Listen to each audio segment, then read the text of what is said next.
I have a question for you. आप evaporation को कैसे समझते हैं? आई नो बहुत ही बेसिक सा सवाल है, but just pause the video and think about it.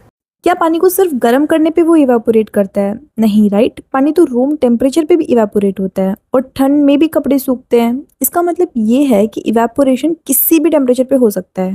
तो चलो इवेपोरेशन समझते हैं इस बाम के थ्रू, क्योंकि ये जो कूलिंग देता है वो इवेपोरेशन की वजह से ही आती है। तो डे टू डे लाइफ में हम देखते हैं कि पानी जल्दी इवेपोरेट करता है ऑयल से। मतलब कहीं ना कहीं ये फिनोमेना पार्टिकल्स के फोर्स ऑफ अट्रैक्शन पे डिपेंड कर रहा है। इसका मतलब इसमें पक्का वो चीज डाली गई है जिसका फोर्स ऑफ अट्रैक्शन पानी से भी कम हो, ताकि वो इजीली इवेपोरेट होके कूलिंग दे सके।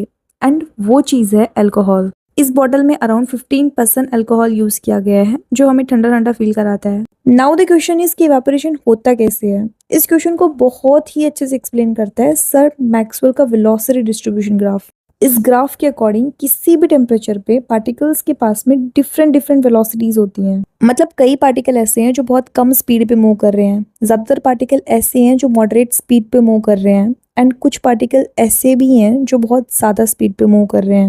And mark my words, evaporation सिर्फ इन सरफेस पे होने वाले हाई एनर्जी पार्टिकल्स से ही होता है।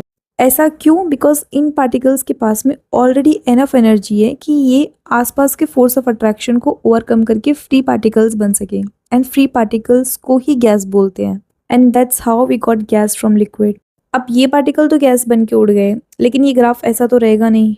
तो अब ये बाम के पार्टिकल्स अपने अंदर कोलिशंस करके एक दूसरे से एनर्जी ट्रांसफर करेंगे एंड फिर से एक ग्राफ बनाएंगे। लेकिन इन कोलिशंस के कारण इन बाम के पार्टिकल्स की एवरेज एनर्जी कम हो गई है। मतलब नंबर ऑफ पार्टिकल तो कम हुए हैं, साथ साथ में उनका टेम्परेचर भी कम हो गया है। तो फिर से इक्विलिब्रियम में आने के लिए वो सराउंडिंग से हीट लेंगे, यानी आपकी स्किन से हीट लेंगे। तो क्या स्किन से हीट लेने को कूलिंग नहीं बोलेंगे?